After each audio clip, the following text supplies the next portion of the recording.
Hello everyone, and welcome back to the Chalice Chats. We are here, we're picking up from where I left off last time. We are about to proceed into the third layer of the first Chalice dungeon. Hello. And we're getting off to a running start. Goodbye. Takes care of that guy. And I believe the only thing on this layer, is this door that will become a boss door. Down here, I recall there being an enemy wandering around, so let's see. Oh, he's coming up. I was going to try and ambush him. Instead, he decided to join me. And now he is no more. Alright, so let's climb down this ladder, even though I could probably safely fall. I might take a little bit of damage, and I want to save on taking as much damage as I possibly can. Oh, I remember this room. There's big things. Yep, summoning meteors. Okay, so I'm going to try and run over here. Because, as I recall, and as is indicated, whoa, hello, by all of these red enemies, there is a bell ringer somewhere, there she is, somewhere in this layer. Oh boy, woo, managed to dodge that. Are they still, okay, well, dodged right off of that cliff. Is there anyone I can hit? Nope, no one I could hit. Or at least if there was, I didn't find him fast enough. That's okay. Hello. Nice try with the poison knife there, buddy. Goodbye. Oh, and I see a Wandering Madness. So long to you. Give me my stone. Okay. Well, thought maybe it would be upgrade material. It was not upgrade material. Hello, Kidnapper. Oop. And there's your friend. Yes! Landed the other hit. Okay. See, I was talking in the last episode about red enemies that haven't been summoned in, how they don't disappear. And as you could just see there, those red enemies did not disappear when I took out the bell ringer. So they are not all controlled by those creatures. And now let's take on the meteor firers. Hello. And I believe it helps me when I have my Tonicus on lightning mode for these guys. Okay, there they go. And these guys, yep. So, Arcane Haze is, I'm pretty sure, the official translation for this item. Mysterious Mist might be a more literal version. Not going to bring up the item and read through the whole thing, but that's a little bit of an interesting contrast there. Oh, and I completely forgot, hey there, I completely forgot that one of the other fun things about this particular layer of the Chalice dungeon is that there's someone who fires a cannon at you. Yep, here he is. Depending on where you are in the level. And I believe, yep, you in fact can operate the same cannon. Just as he was doing. And that's set up, I believe that's the entrance to this room that you come in after you fall down the opening in that first part of the dungeon. So it's possible for you to just run in and then get smacked in the face by a cannonball. Or get smacked in the face by one of the giant meteors that these things summon. Oh! Or you could just get smacked in the face by them in and of themselves. Okay, let's heal up. Get me my lightning back. Dodge that attack. And attack from where they can't hit me. Yes! Attacking from where enemies can't hit you is a sound strategy. Okay, got more Arcane Haze. And let's continue to run around here. I'm pretty sure that this particular version of the Chalice dungeon doesn't really have any other doors on the lower level besides the one that we came in from. Frequently in this particular Chalice dungeon setup, this room segment, there can be, along the walls here on the outside, other places where it connects to different rooms in the dungeon. I'm pretty sure that looking up above that bridge there, that does connect. Ooh, and in fact there's an enemy throwing Molotov cocktails. I'm pretty sure that does connect to a room over here, but it's not on the lower floor. And because I want to explore these things as well as I can, I want to run around the lower floor just to make sure of that. Hello. Ooh. Got some Cold Blood Dew. Or, well, it was a level 3, so I'm pretty sure it's still Dew at that level. Interesting how they change what exactly they call the Cold Blood depending on how you pick it up. And this would be another possibility for an invisible wall. I think, I can't remember if I mentioned the possibility of invisible walls in the Chalice dungeon in the first episode. I'm recalling that I did mention their possibility. Oh, and this is going to be the entrance. Yep, there's the ladder that we came down. So, no other exits to this room from the very first layer. We have to go up to the second layer to find that. And there might be more things under here, but I doubt that there are anything. I doubt that there's anything significant down here at the moment.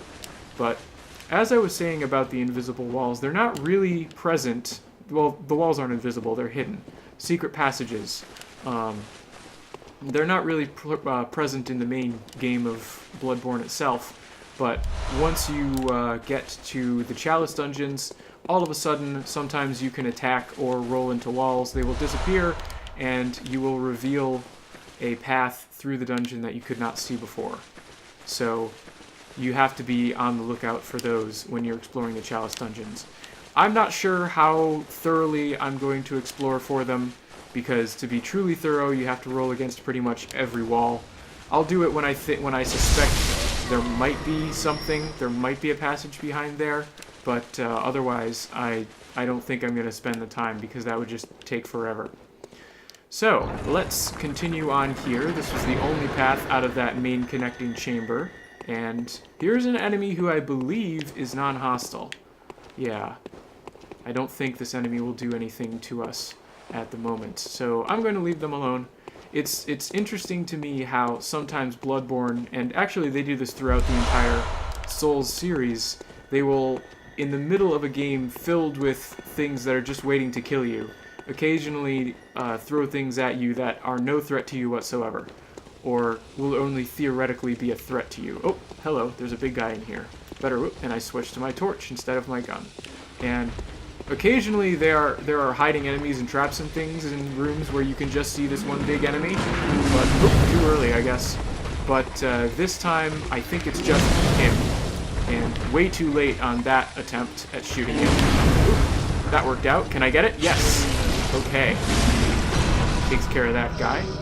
And I see that this particular path has the lever that we need to flip in order to access the boss door. So we're going to do that. I did not mean to jump. I meant to simply roll, but I guess I had enough momentum left after running around. I'm going to destroy this thing just in case. Oop, good thing I destroyed that thing. I didn't see that floor switch at all. But now we've unlocked the doorway to the boss, which is good to know. But yeah, as I was saying, throughout the Souls series, this whole group of games, including Bloodborne, every now and then they like to throw enemies at you that are totally harmless, and if your goal is to, I better get out my torch, try and maintain a playstyle that is that of a good person who doesn't attack things willy-nilly, they can get you to kill a whole bunch of defenseless things without really realizing it. Oh, and I realized that I simply left this item unattended. I'm glad I happened to catch it from that angle.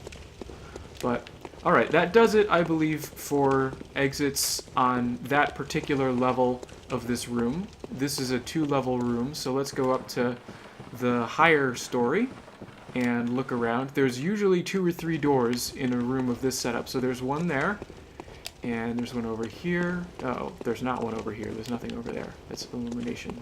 There is one over there, however. Alright, so we have 2 doorways so far. This kind of running commentary on where there are and are not doorways and on the layout of the dungeon is hopefully how I will be able to keep track of where we have and haven't been and how lost we may or may not be. And this looks like it might be. Nope, it was not a secret passage. Alright, so let's double back now and explore. That was one of these 2 doors. Let's explore the other path. And we are on our way to having fully explored this section of the dungeon, being able to head towards the boss. And, yep, I thought so. As I've said, I've done this particular set of 3 layers of the first Chalice dungeon several times by now, so I've got actually a pretty good idea of what the layout is like. So I expected to find that door right around the corner there. And seems too good to be true that there would be no enemies in this room, but I'm not seeing any, so let's open the chest and take our free stuff. What's in here? Ah, tomb mold, which it wasn't really on screen long enough, but maybe I'll pick up some more. That is a pretty straight translation, as I recall. So now we get, oh right, now we get access to the part of this chamber that overlooks the chamber where we were on before, and I can see right away that I missed an item. Wonderful. I'm going to have to try and remember to pick that back up. So I'm just going to run around. I'm fairly certain that as with the area down below here, all the way down on the base floor, there are no other exits out of this particular setup of this room. Sometimes, again, when you have a room that's set up like this in the Chalice dungeon areas, there are several other doorways along this side of the room that you can access that will allow you to explore further into the dungeon. I'm pretty sure that this particular version of the dungeon does not have any of those. Although I see it does have an enemy I did not manage to get to before.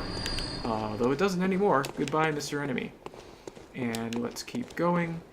Okay, so the other thing that's pretty common about this setup is that those cages act as elevators, and these levers can be used to raise and lower them to provide quicker access, safer access, up and down throughout these particular levels. I'm not going to be using that elevator right now because I would like to retrace my steps to make sure I don't actually miss anything or get too lost. But that would be a quicker way for us to get back down. And here's another elevator, it looks like. And I believe, yes, this would be the place that we came in from.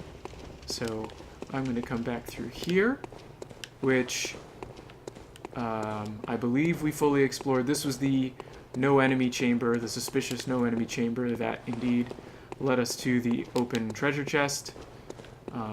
These candles on the floor frequently remind me of the glow of an item, and so sometimes I think I've missed something, and in fact I haven't.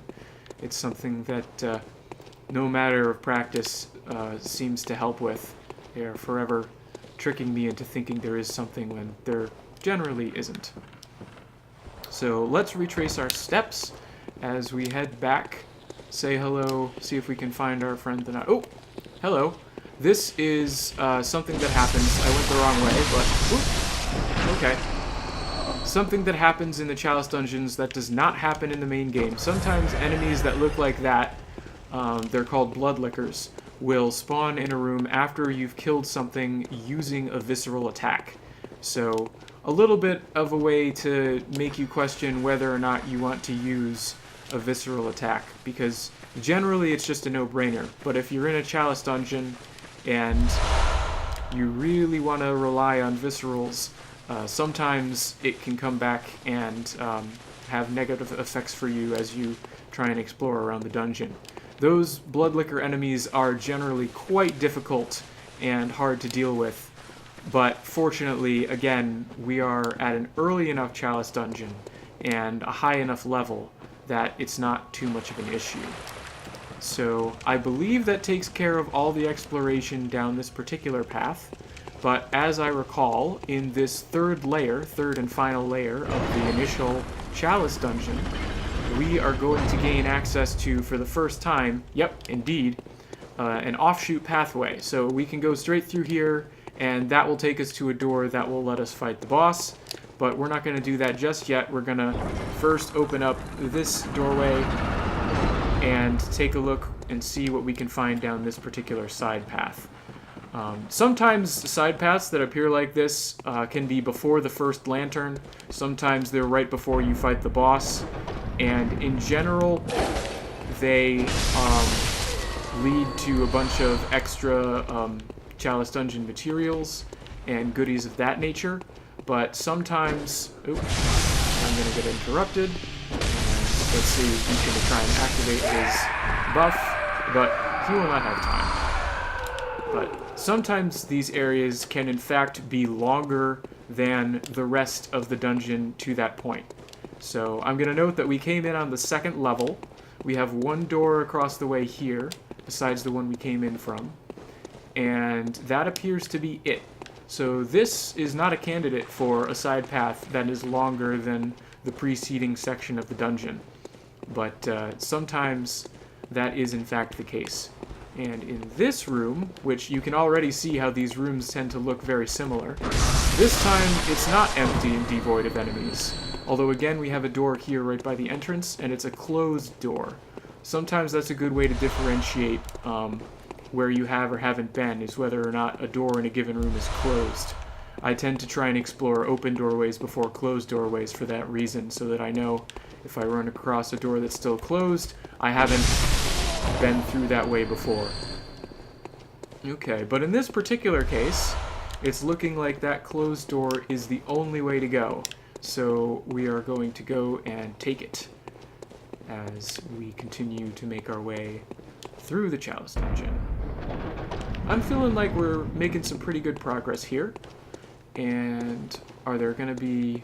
Yep, there's probably something off to the right here behind this mist. Yep. That's another thing that's kind of unique to the Chalice dungeon, those incense burners. Well, I'm not sure if they're incense burners, but whatever they are, they create a heck of a lot of smoke. And they are frequently used to disguise where enemies are hiding. And whoop, I keep reorienting my vision even though I'm trying to lock on. And that is that for that guy. So long. So we are on the higher level. My guess is that if we had gone down the path of the lower floor a couple rooms back, that is where we would have ended up. But for now, we are on the second level. And here's the doorway that I know I haven't been through because it was previously closed. And this place, you will recall a setup that looked a lot like this before, where enemies ambushed us. This time, we are not walking into an enemy ambush, unless you count this guy here, who, as before, in close range will shoot over our heads, and I shouldn't have healed there, but that's okay. And as we get into melee, well, sometimes they pull out melee weapons. He decided to stick with his gun, which was a really poor choice, because it meant that I could just stay right up close and he couldn't do anything to me. So much for that guy, I suppose. And there is our kind of big reward, is a whole bunch of higher level Chalice dungeon materials, which will assist us when we want to create our second set of Chalice dungeons, our second pre-configured Chalice dungeon set. So, I believe that explores most of this place except for this area down here. And I'm tempted to just fall off, but I'd like to make sure that it is indeed the area that I think it is. So once again, I'm going to retrace my steps and come all the way back into the two-tiered room where I believe we stayed on the top level last time because we came in from the top level. And now I'm going to go and explore the lower level. And I'm almost positive that the only doorway that's on this lower level will lead us into that room that we were just looking down on and where I said, I kind of want to just fall down here. Let's find out. Oop. Well, okay. It's a hallway. And I suspect that this thing here is... Oh, yep. Here we are. That, if I step on that, is going to shoot something out of this guy's mouth. So let's take care of that so that we don't have to worry about it. Is there an enemy in here? It doesn't look like it. Although if we'd come in here to start with, those enemies with flaming weapons that were waiting up here would surely have dropped down to ambush us. Fortunately, it seems as if they're not here right now, and I'm pretty sure there are no hidden doorways in this setup. So, alright, I'm done looking around here. That pretty much just... Oh. Scared myself even though I already deactivated that trap because I completely put it out of my mind already. I am glad I decided to take out that statue instead of just feeling smart and avoiding it. And now, I believe I lucked out by running straight back to where we needed to be. So all that remains to us in this dungeon is the boss. And if I remember correctly who it is we're up against, the boss is quite a doozy. So let's find out what awaits us behind this intimidating set of double doors. Yep, indeed. We have our friend. I specifically recall the official boss name for this boss. This is the Watchdog of the Old Lords.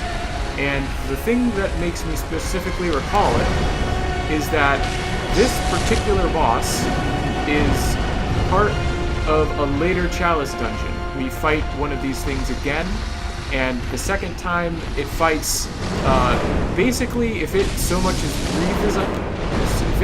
breathes on you, you die. Which means you have to know its attacks pretty well in order to stand any kind of chance against it, because you have to try and dodge them all. And anyway, really stands out. Fortunately, this version of it isn't as much of a threat, although it still does about a third of our life if it does connect with a hit. So, still no joke. Anyway, this is translated officially as the Watchdog of the Old Lords, and that's a pretty straightforward translation from the Japanese. The first kanji there is old or former, similar to the phrase Old Yarnum. Not Old Yarnum. Oh, it is Old Yarnum. Never mind. I'm so distracted fighting the boss I can't remember place names. But yes, former, and then master.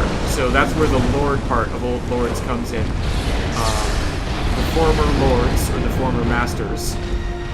No, again, which is basically of. And oops, ran right into the fire. And then the final set, number, but in this case it's being used to mean guard, and then the final kanji is dog.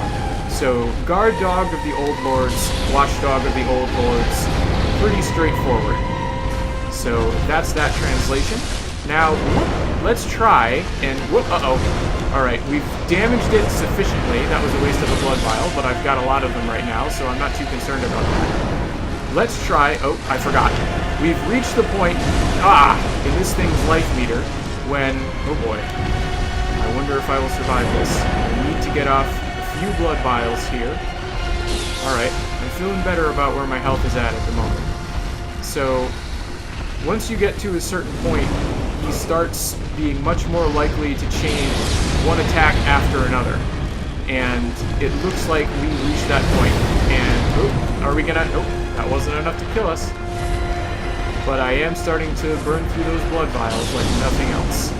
So I want to look out for follow-up attacks, because he's much more likely to perform them in this particular state. He didn't perform one there. He did perform one there, and I was not ready for it. And there was the last one, so I know I can hit him now. Alright, dodge, and that one, he's less likely to follow up on. Oh, hello, I should have dodged back. I thought he was going to do a lunge, and instead he did a flame bite. So, whoop, let's dodge away. And is there a follow-up? No follow-up. Okay. Dodge. Is there a follow-up? No follow-up. I'm going to smack him. Is there a follow-up? Nope. I'm going to smack him again. Oh, here's the lunge. Nope, it was an AoE. I completely forget and totally misread that. The reason I'm so anxious of the lunge is because it's basically a one-hit kill, at least in the other version of this fight. And it presumably would do a huge amount of damage in this fight as well. There was a follow-up, but that time I was ready for it. And ooh, it looks like I've managed to down him. Let's get in some free hits here. That's another down. And we ride it all the way to the end. So long, Watchdog of the Old Lords. You have been hunted and exploded into lava. Okay. And that is going to bring us to the end of our second Chalice chat. I hope you have enjoyed this episode and will continue to watch this series. Thank you for watching, everyone. I will see you next time.